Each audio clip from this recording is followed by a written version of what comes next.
We started to go through this parak last week, and what we saw was that it starts with a gathering of 5 major armies in the southern part of Israel, from Yerushalayim south. Chameshet HaMelachim, 5 kings. Let's go back to the beginning of the parak. Adoni Tzedek Melech Yerushalayim, somewhat analogous or similar to Malki Tzedek, king of Shalem, we saw in Bereshit. Here it says Adoni Tzedek, king of Yerushalayim.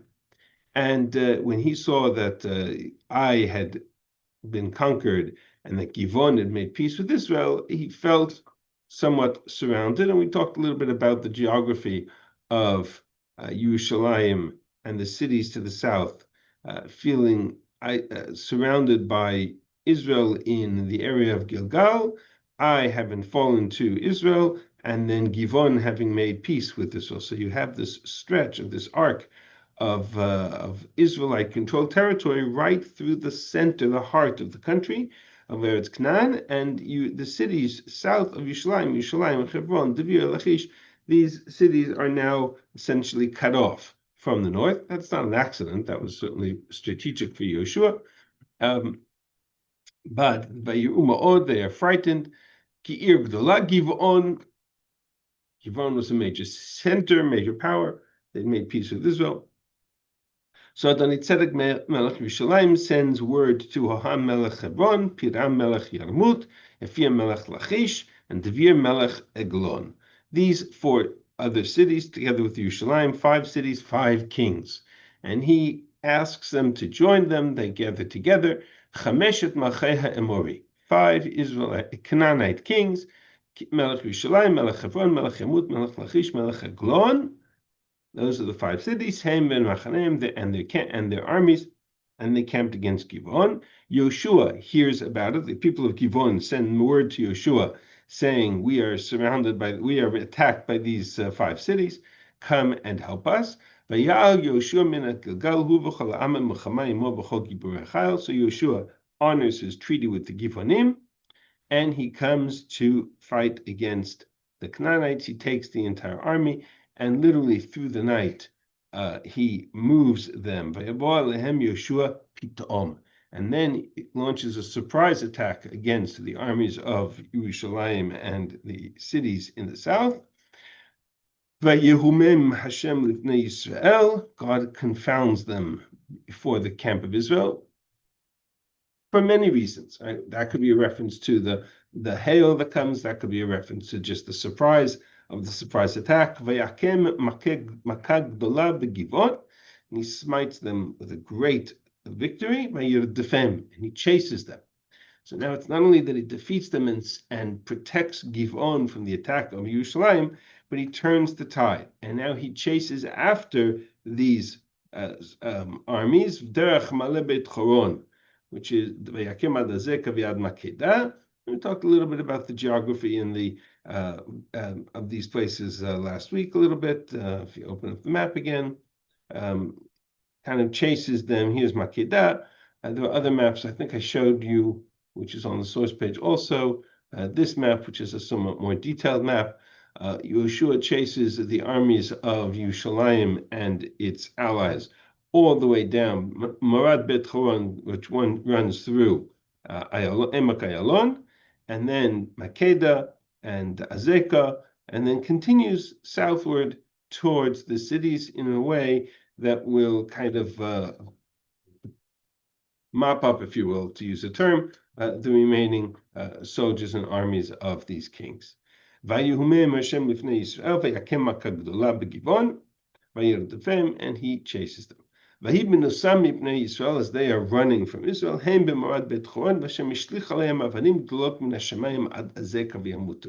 addition to Yeshua's army, there's an additional assistance from heaven. There is a great storm or a great hail of stones, unclear what context, but those stones come down, and it could be hail, it could be just a landslide, but in all cases, they destroy or assist in the victory over the Canaanite kings. More died by the hands of the hailstones than by the sword of Israel. Then we have this brief interlude about the Shira of Shemesh B'Givon Dom. That we'll talk about next week. That's the subject for the last year. Az Yitaber Yehoshua Hashem B'Yom Tet Hashem Temori. I'm going to skip those two psukim for now. So I want to deal with the some sort of other broader issues. We'll come back to those two psukim. They're very important for us. V'lo haya kayam lefanav ve'acharav. Such a day had never been nor ever occurred afterwards. Lishmo Hashem b'kol ish ki Hashem nilcham b'Yisrael. God should heed the voice of man in such a battle against their enemies. Vayashav Yisrael v'cholamo kol machaneh Gilgal. They come back to Gilgal, which is sort of a summary of what happens at the end.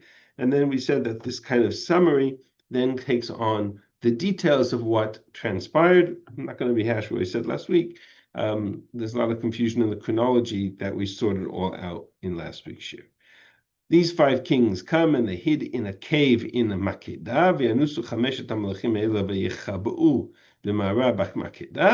Yehoshua hears about it and he tells them to seal the mouth of the cave and we'll come back to them, because it's far more important for Yehoshua not to lose the momentum of the chase.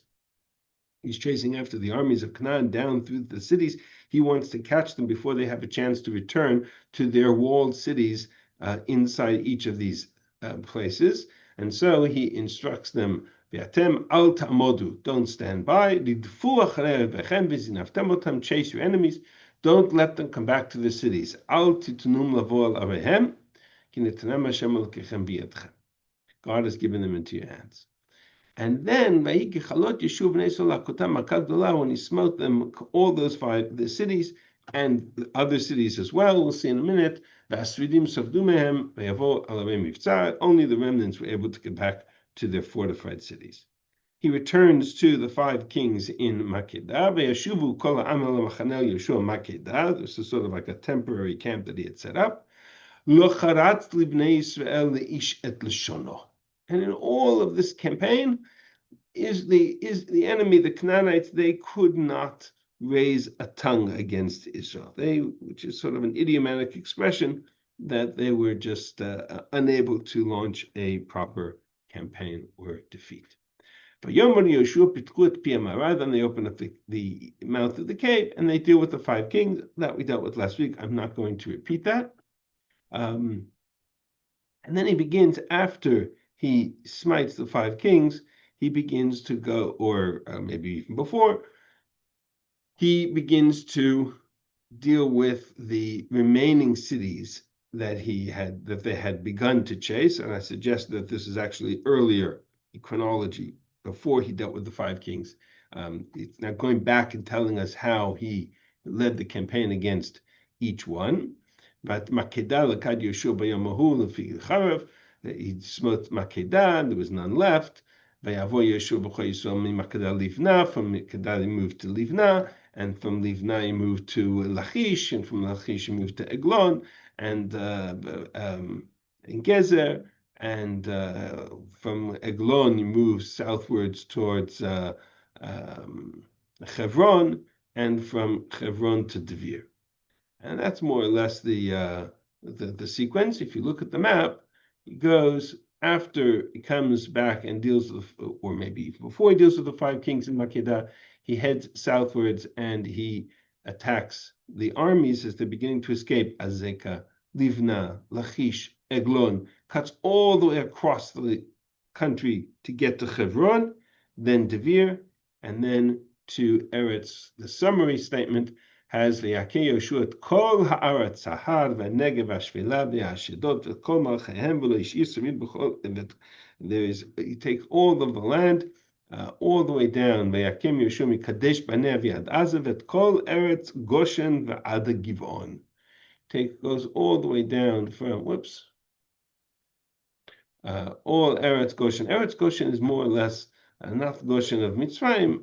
Maybe it is. It's not clear. But it's sort of reference to the Sinai, all the way up to the area of what is today the Sinai Desert. Which part of it is unclear. Here is a lot, all the way down into the Negev. Okay. So we said last week there's a couple of interesting parallels in this story. that are worthy of note. And the first and the most dramatic is the fact that the number of kings here is emphasized several times. And in fact, the description of the number of kings is written in such a fashion that it's very reminiscent, very parallel to another famous battle of 4 kings and 5 kings in the days of Avraham. If you go back to the beginning of the parak, you have a list of the names of the kings together with the names of the cities. וישלח אדוני צדק מלך ירושלים, אלוהם מלך חברון, ואלפירם מלך ירמות, ואליפים מלך לכיש, ואלדביר מלך עגלון. So you have the names of the cities and the names of the kings, saying to them, come and fight with me. And then you have a kind of a summary of the name with just the names of the cities. Ve'alu chameshet machei Amori, Yerushalayim, Hebron, Yarmut, Lachish, and Eglon. And that's exactly the same structure as the beginning of Parak Yudalid of Breshit. We'll come back to we'll see more of this in a moment, but I just want to show you the opening couple of psukim. Vayibimei Amrafel melech Shin'ar, Arioch melech Elasar, Kedar Omer melech Elam, V'tidal melech Goyim. Just the numbers are reversed. This is 4 kings, and in our case it's 5 kings. They wage war against the 5 kings of Sodom. Melech Sodom, Melech Amoram, Melech Adma, Melech Tzvoim, Melech Bela, Yitzhak. So the roles are reversed. In the case of Sodom, there are 5 kings of Sodom, small kings, and there are 4 big empires coming to conquer them. And in our case, Melech of our story, there are 4 kings. Sorry, there are 5 Canaanite kings attacking the city of Givon. But we saw last week that the city of Givon was essentially also made up of 4 smaller cities, like the area Kikar of Sodom v'Amorah. They're 4 sister cities, and they are grouped together. And so essentially, while it reads as 5 cities against Givon, it's really 5 cities or 5 kings against Givon, Kfira, Be'erot, and Kiryat Yarim. So it's really 5 against 4. In the case of Breshit, it's 4 against 5. Okay, we can deal with that issue. But in the meantime, they begin to describe the war. We'll come back to this in a second.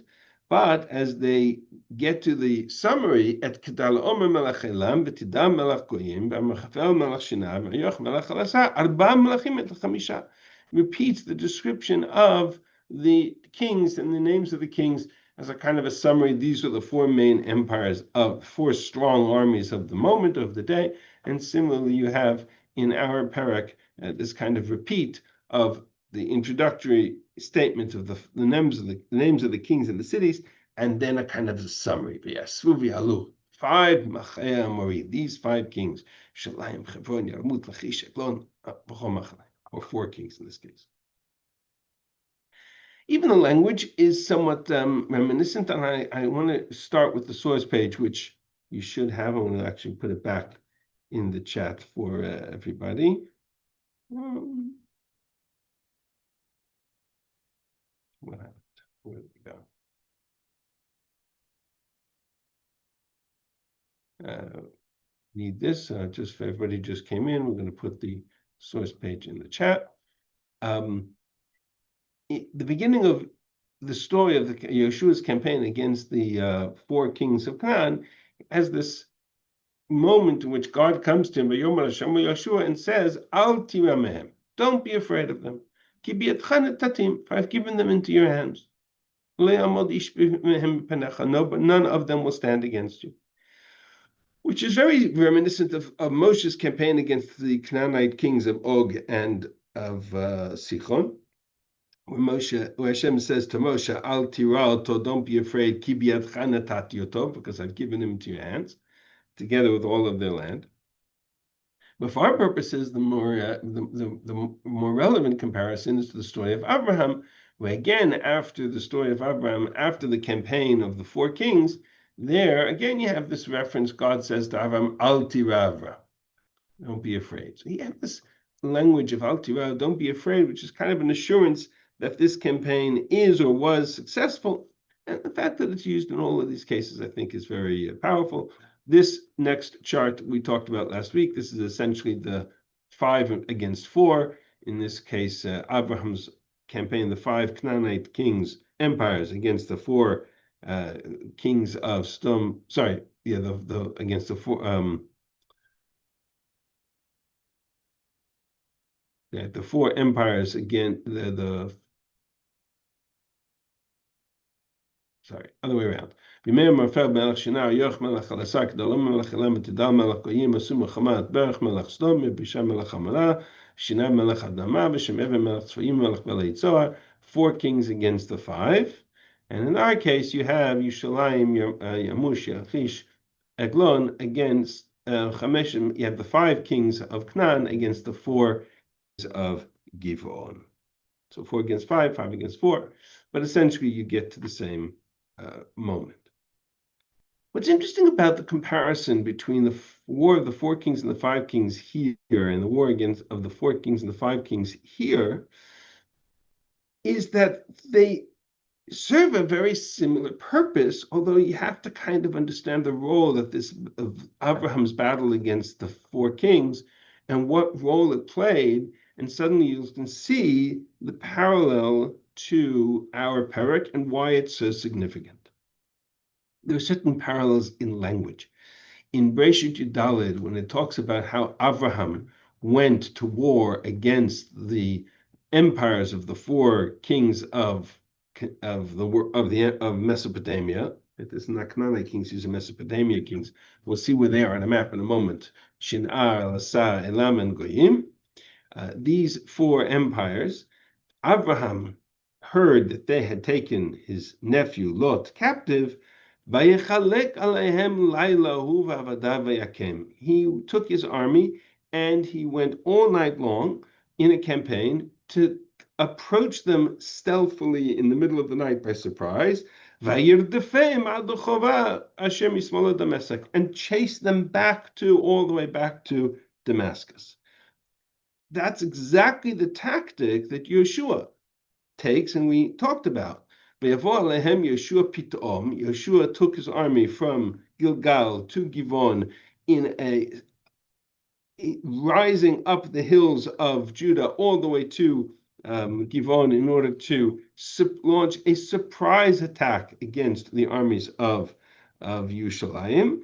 Yehoshua pitom, and Vehumam, and confound them. And then in the end, as he begins to turn the tide of battle, he doesn't just declare victory, but again, he chases after them.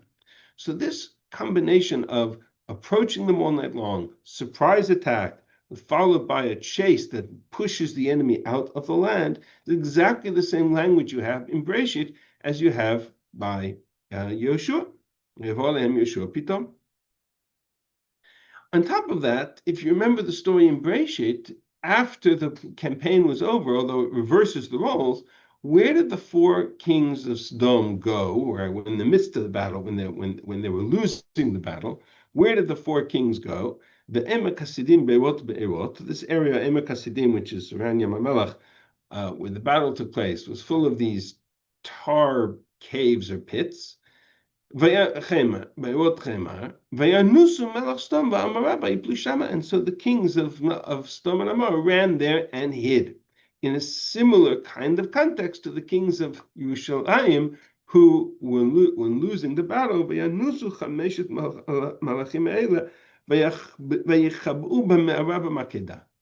so again, you have this reference to the fact that the kings, as they were losing, or the losing side, if you will, ran to hide, in this case in Beirut, in this case in caves in Makedah. Just ironically, Beirut's name is also the name of one of the 4 Givon kings, but that's not necessarily significant.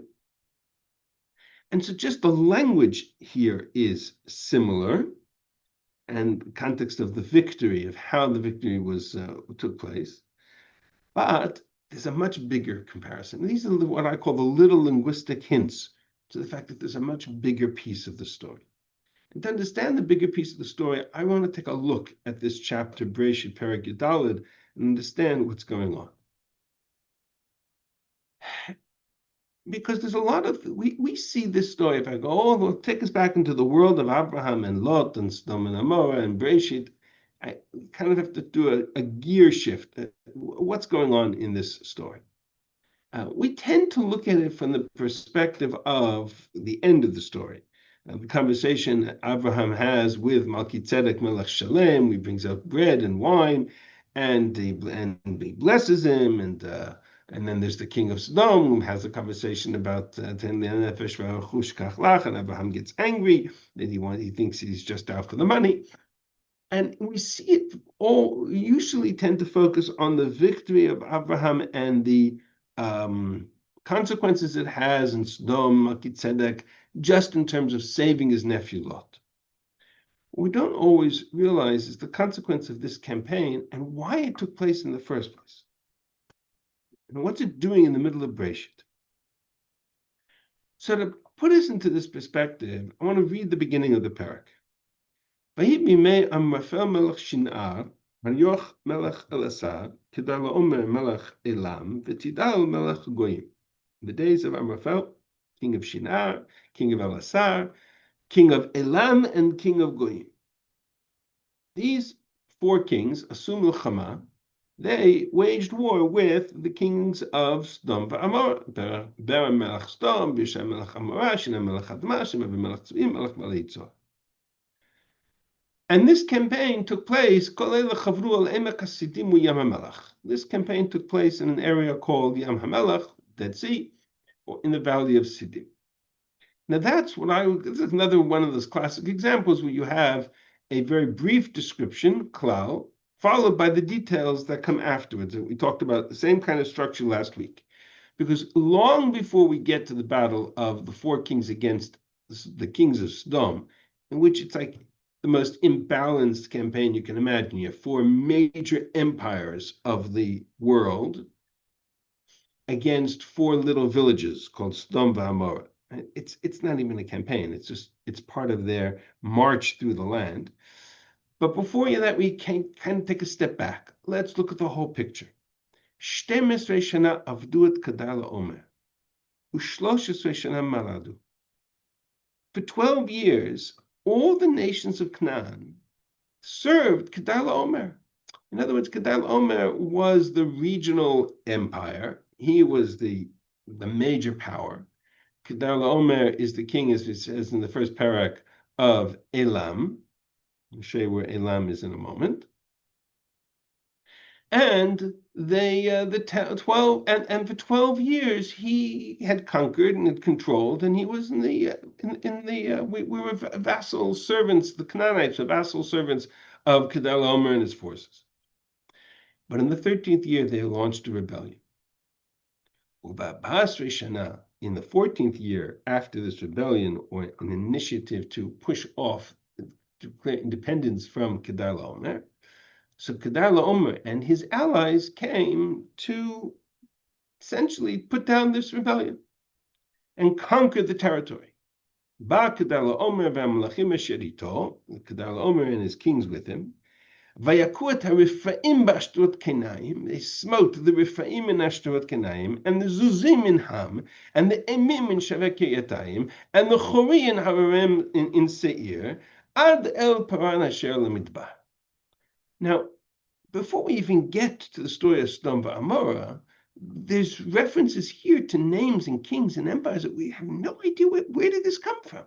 The story starts with Kedai Omer and his friends fighting against the five kings of Sodom v'Amorah, and suddenly we're talking about Kedai Omer and his kings fighting against and conquering Rephaim and Zuzim and Emim and Chorim. And by the way, all those nations are mentioned in Devarim. I'm not going to go through the psukim, but if you want to write down, if you're interested, write down a reference to Devarim chapter 2 and chapter 3. You'll see all of those names of Canaanite nations are mentioned there. What's going on? So let's take a quick look at a map. This map's not on the source page, I apologize, but you can find it online. You can even use alatorah.org, and you can just go to the map section here, and you'll see it this way. I prefer the... Okay, well, you can start from here. Here is Elam, Shinar, Elasar, and Goyim.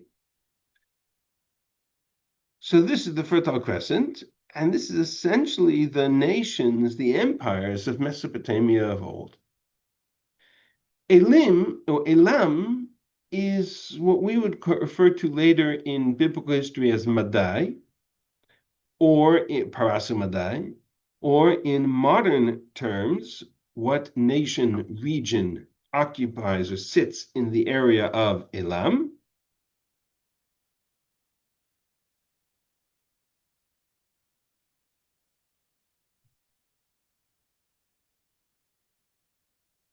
This is Elam, right here, capital Shushan. Everybody see it? This is Elam, It's Iran. capital Shushan. Iran. Iran, correct. This is Shinar, which is an Elasar, which is essentially the area of Bavel, which is modern day Iraq. And then you have the Goyim, and which is probably somewhere up here in the area of northern part of Canaan. If you go to this map, this is an interesting map. This is, I've shown you this before. This is Herzog, Gush Etzion, the Har Etzion's Mechlala Akademi Herzog Teachers College. And they have this beautiful website, hatanach.org, all kinds of references, articles, and shiurim on Tanakh. But they also have a map which is interfaced with Google, and you can you can sort by chapter. So if I pull up just this chapter, I get all the names of the places in this parak.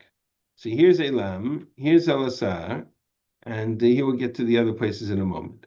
But that doesn't help me unless I know what it looks like today. So I'm going to superimpose a modern map on top of it. And you can see the modern map. Here is Elam. Elam is clearly in Iran. Here is Elasar, which is clearly in modern day Iraq or Bavel. And we're going to come to the other places in a moment. It's our same enemies. It's the same enemies that we've had for centuries. Throughout Tanakh. But what's Madai? I don't understand where Madai is. So Madai, biblical Paras and Madai are sort of sister nations. Sometimes they're united as one, and sometimes they're separated. But essentially, Paras and Madai is two areas within what is today modern day Iran. Persia, Mede, sometimes they fought against each other, sometimes they're united in one. This is sort of ancient history. But that's, so for our purposes, it's all part of the same region. So these four kings, you can see, if you talk about Kedar Melech Elam, we're talking about king of Persia, Mede, Mesopotamia of old, massive empire, king of Shinar, Amraphel, king of Shinar, massive empire. Ayoch Melech Elasar. Elasar is a little bit of a smaller region inside Eretz Shinar. Then you have Tida Melech Goyim, and the Goyim is unclear where it is. It's not listed here on this map.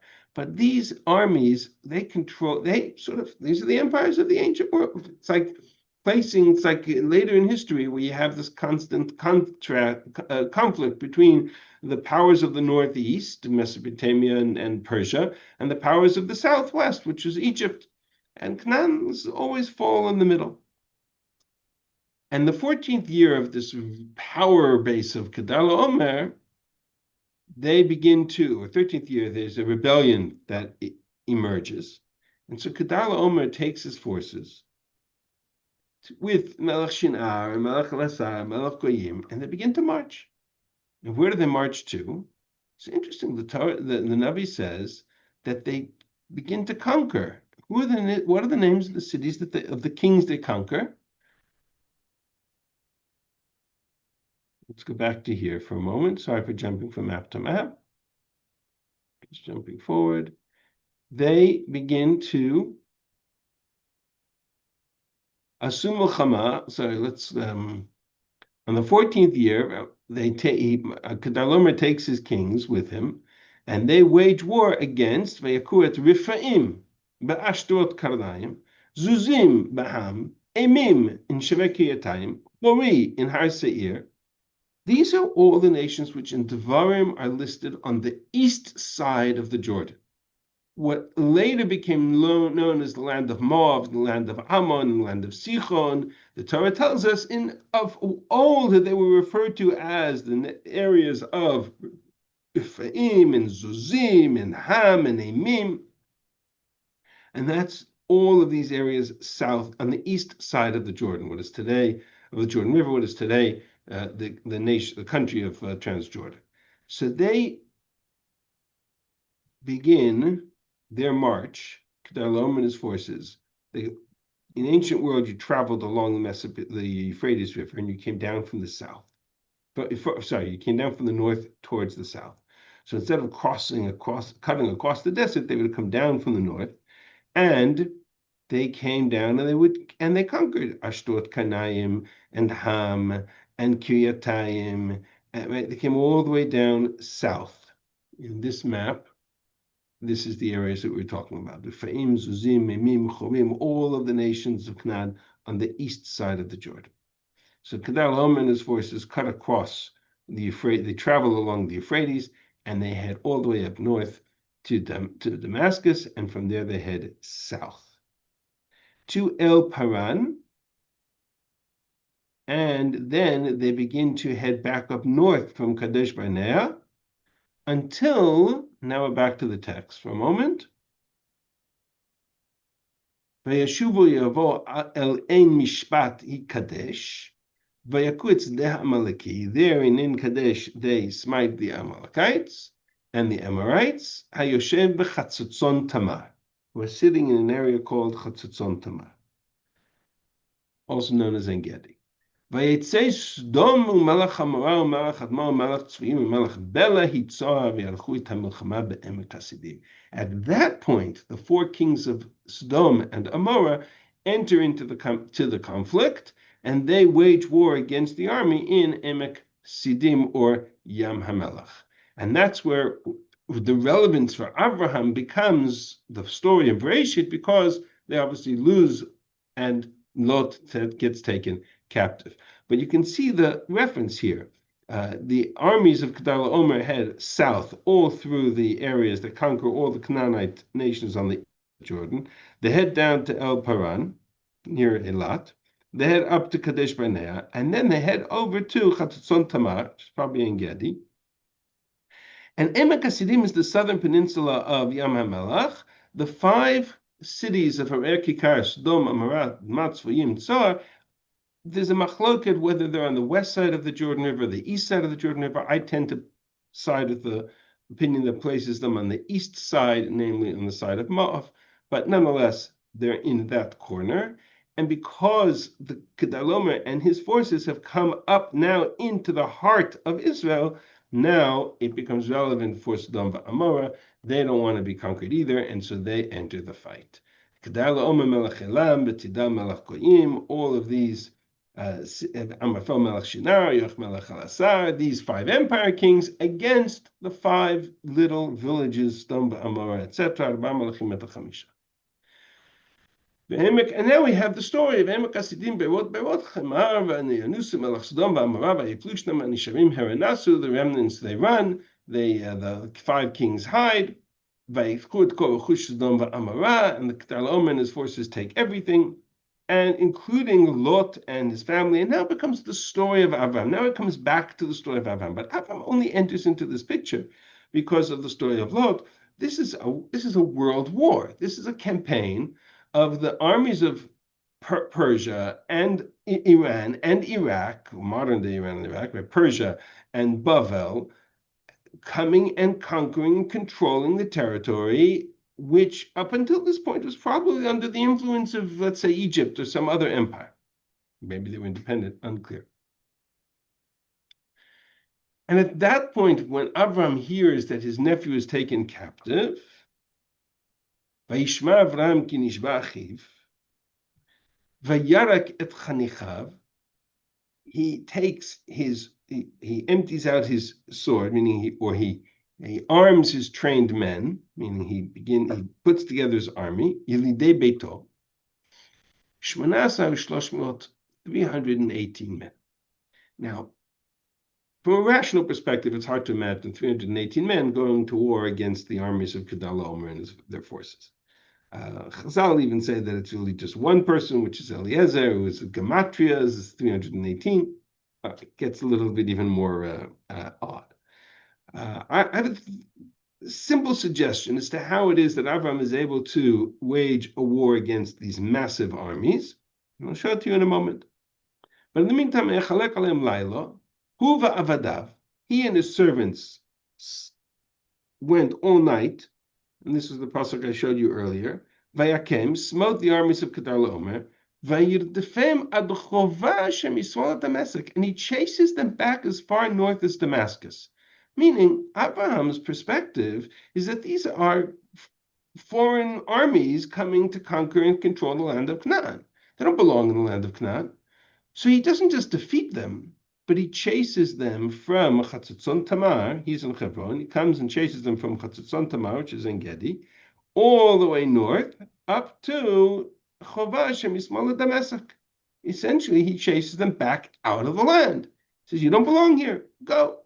And he is victorious by chasing them, literally freeing the entire land of Canaan from the conquering forces of Persia and Bavel of old. And then after he finishes that, he comes back with the property and he has a whole conversation with the king of Sodom. I'm interested not so much in the king of Sodom. I just want to make one more observation in this conversation. And then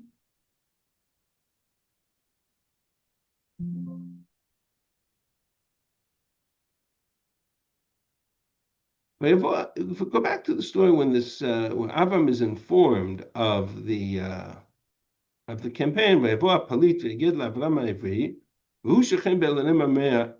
living in Elanim Amrei.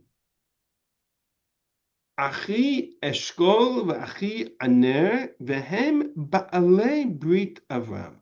Avram is living in an area called Elonim Mamre. Mamre was an Amorite, brother of Eshkol, brother of Aner. So Aner, Eshkol, and Mamre, ba'alei Brit Avram, who were the allies of Avram. They had a brit with Avraham. Why is that significant information? Significant information because I think that's the key to how Avraham manages to go and wage war against the armies of Kedar Omer. Avraham is not alone. Avraham has allies.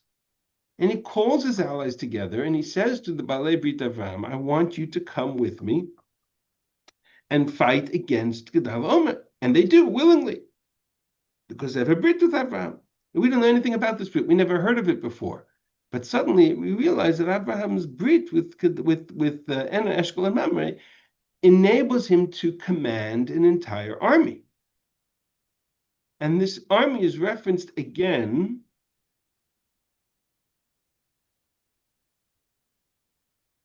at the end of the story when he gets angry at Melech Sodom and he says, I won't take anything from you. The only thing I will take is biladai rak asher achlu hanarim v'chelek ha'anashim asher alchu iti, and a portion for those of the people who went with me, namely Aner, Eshkol, Mamre. I assume he means not just the three of them, but their armies that they led. They can take their portion. And suddenly we realize that the story begins because Abraham has Ba'alei Brit, he has alliances. And those armies enable him to fight against the story of Sodom and, the forces of Kedar Omer, and to fight and to push them back. Okay, so why is all of this so important to us? This, we again, we look at the story from the perspective of Sodom, of Abraham, Sodom, and Lot. But there's a much bigger picture here. The much bigger picture here, oops, what happened here?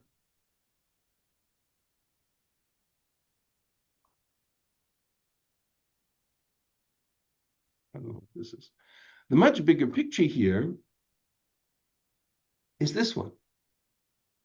By the time the story finishes, take a step back for a second. What has just happened? By the time Abraham, who engages in the story because his nephew Lot gets taken captive, by the time the story is over, what we have is essentially Abraham. You have the land of Israel, the land of Canaan in its entirety, conquered by an invading armies of Persia, what will later become Persia, Elam, and Shinar, Bavel, and the forces of Kedar Omer and Amraphel to control and to conquer the land of Canaan. And if it were not for Abraham's efforts, the entire region of the land of Canaan would be under the control of Kedar Omer. So Canaan in its entirety would have been conquered by this marauding armies of Mesopotamia, and would have lost all independence. What does Abraham do? Abraham's victory, albeit for the very personal purpose of freeing Lot, but essentially what Abraham and his alliances, Balei Brit, do is they free the entire land of Canaan. In a war of self-defense, Abraham has essentially conquered the land of Canaan. Let me say that again. In a war of self-defense against the armies of Kedar Omer, Abraham has conquered the land of Canaan. If it weren't for Abraham's campaign, they'd all be slaves to Amraphel and Kedar Omer. Now they are free because Abraham freed the land of Kedar Omer and his forces. And suddenly you understand that when God says to Abraham, I will give this land to you and your descendants, he's just conquered it completely, in its entirety. Albeit in a war of self-defense, but he's done that. The land now essentially belongs to him and his children. So when the kings of Sodom come out to him and say to him, you know what, you don't want the land, you just want the money, Abraham gets angry at them legitimately. But look at Melchizedek. Melchizedek, Melech Shalem, ostensibly the parallel to Adoni Tzedek, Melech Yerushalayim, he comes out with lechem and yayin, with bread and wine, and he blesses Abraham, and he says, Baruch Abraham lekel konei shamayim ba'aretz. God, Abraham is blessed. Abraham has now become the most powerful force in the land of Canaan. He starts from the sojourner who travels through the land, who can't find himself a place to earn a parnasa. There's a famine in the land. He has to go down to Egypt. There's a story of he has to get expelled from Egypt. He's a refugee from here and a refugee from there. Suddenly, Abraham becomes the single most powerful individual and force in the land of Israel. It's no surprise that a story later when Sarah dies and Abraham has to negotiate for the burial place for Sarah, he is described as by the people of Hebron as Nasi Elokim ata b'kirbeinu, a prince of God in their midst. Prince of God, because he goes from being a sojourner, Ger Toshav, to being Nasi Elokim, to being the most powerful person in the region. And it all turns on this parak, because he literally took an army that he had allied with, Eshkol and Mamre, and defeated the largest campaign, the largest armies of the region at that time, the armies of Kedar Omer and Melech and Amraphel, of Elam and Shinar, or in modern terms, Iran and Iraq. An extraordinary moment in history. And Abraham emerges as the most powerful force in the land of Canaan. Suddenly everybody wants to be Abraham's friend. Suddenly Abraham is Nasi Elokim ata b'kirbeinu, because he pushed the Kedar Omer and his armies back out of the land. I'm not going to belabor it, but I think the parallels to modern history are really quite striking. But you can use your imagination to draw that parallel and draw that link. What is interesting for me is Yehoshua does exactly the same thing. Right? Yehoshua, in a war of self-defense, right? He comes to the aid of the Givonim because they're his Baalei Brit. Just like Abraham has Baalei Brit and Eshkol Mamre. Yehoshua has Baalei Brit. His Baalei Brit are Givon and Kiryat Yarim. And because Yerushalayim and the 5 armies go and attack the 4 cities of Givonim, he comes to their defense and he pushes back, but he doesn't just push back to protect Givon. Suddenly there's a campaign that pushes them all the way back into this. It destroys and decimates. Can't push them out of the land because they're Canaanites, but it just decimates the armies of Hebron and Devir and Eglon and Lachish all the way down into Eretz Goshen. For all intents and purposes, Yehoshua has now gained control over the entire southern half of the land of Israel from Yerushalayim southward.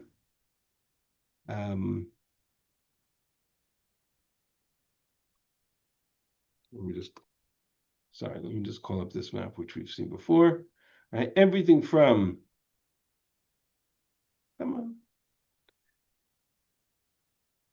Yerushalayim, from Gilgal, Givon, Yerushalayim, all of the regions southward. Yehoshua has now conquered in one fell swoop and in the war of self-defense, conquered the entire region all the way down into the Negev, and into further into Eretz Goshen. All because of this brit with Givon.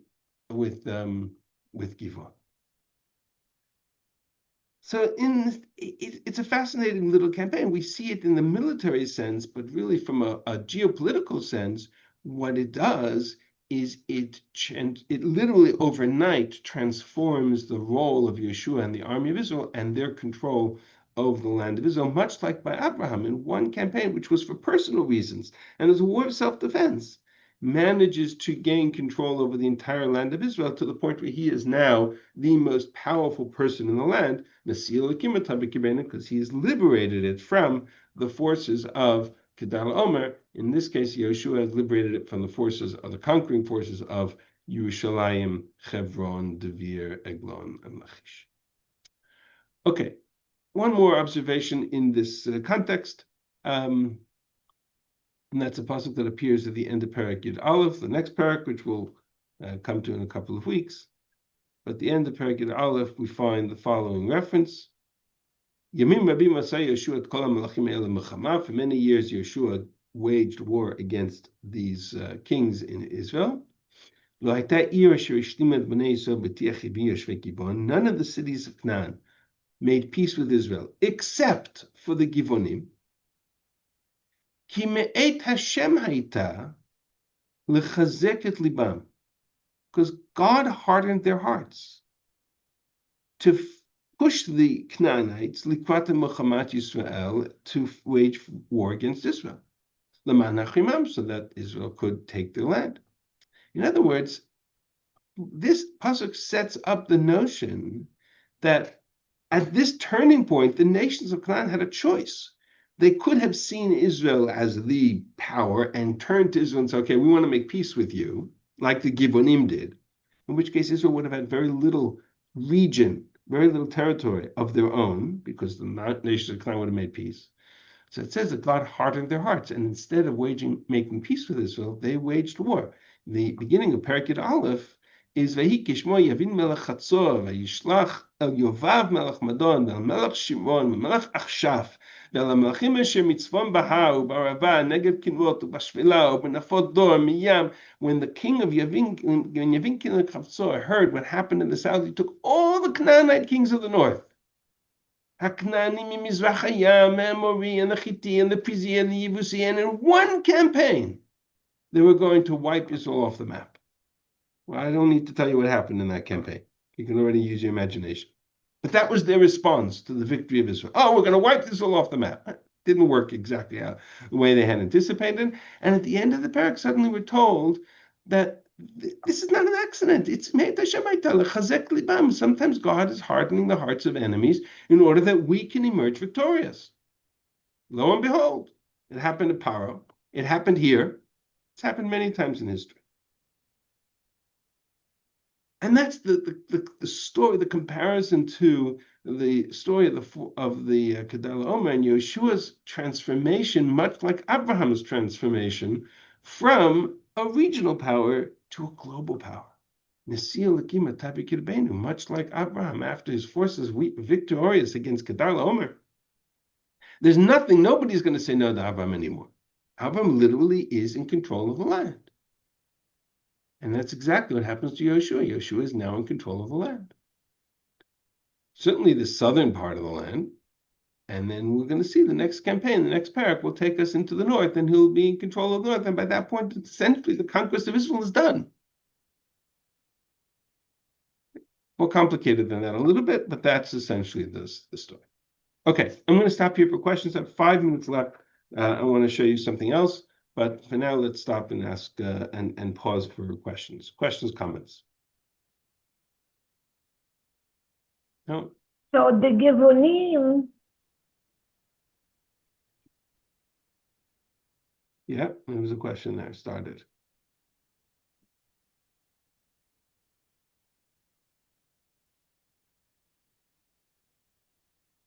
Okay, Not sure Rabbi.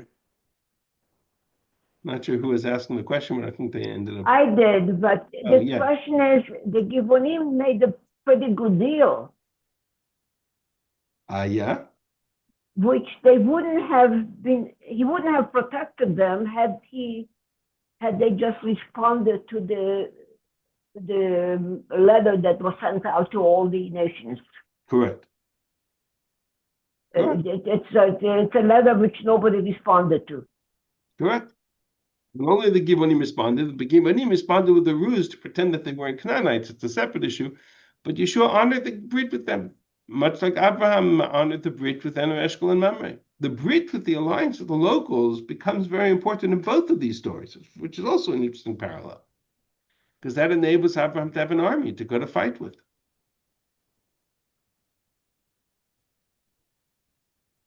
All right. Rabbi? Yeah.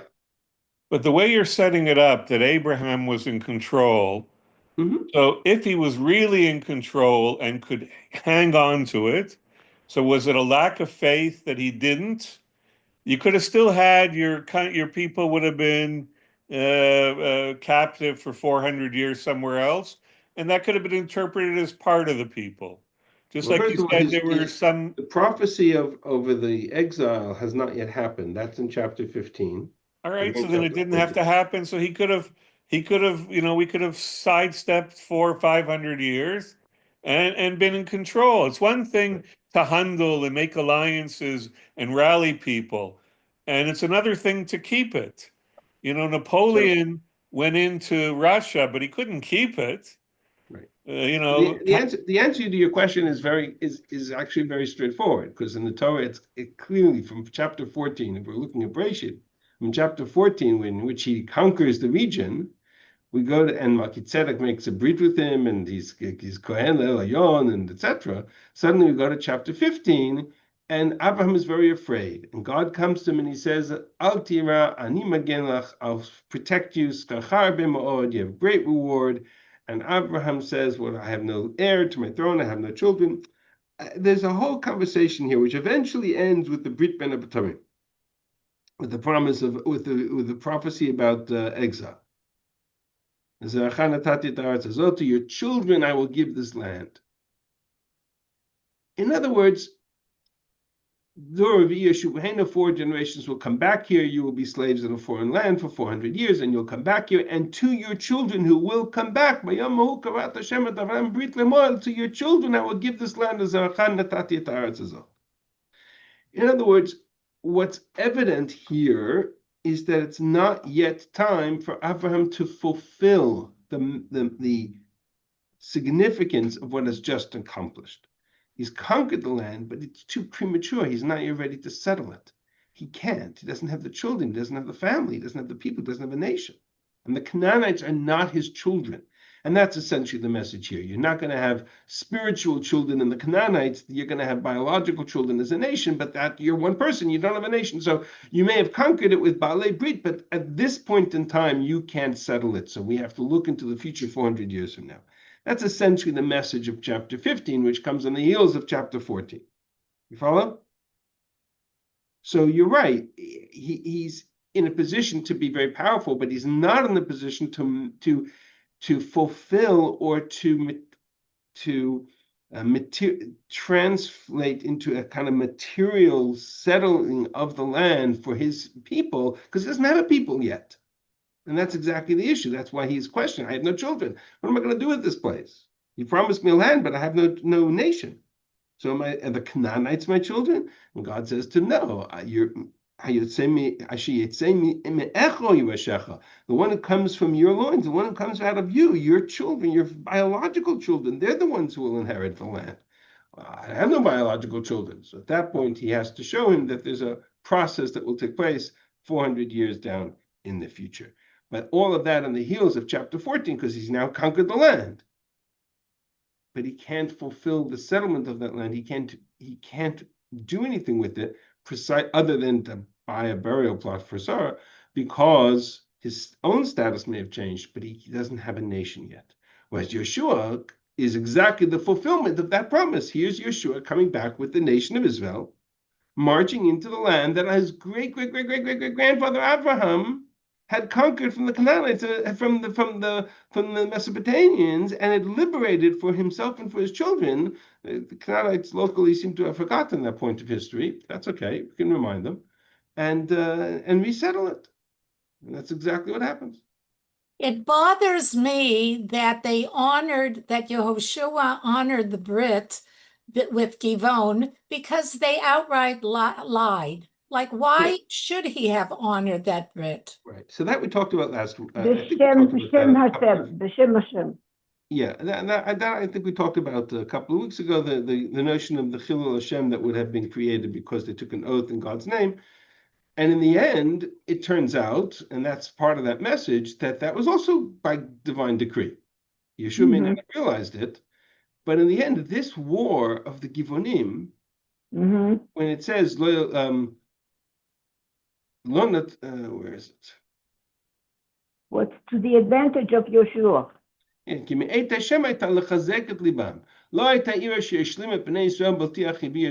No other city made peace other than Givon. It was all by divine decree. This is sort of a duality throughout Tanakh of the role of God versus the role of man.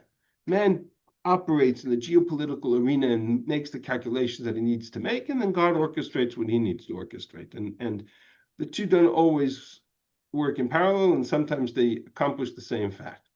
The fact that the Givonim came and forced us into a brit that was based on a lie might have been. But we took an oath, and in order to not to violate that oath, we honored it.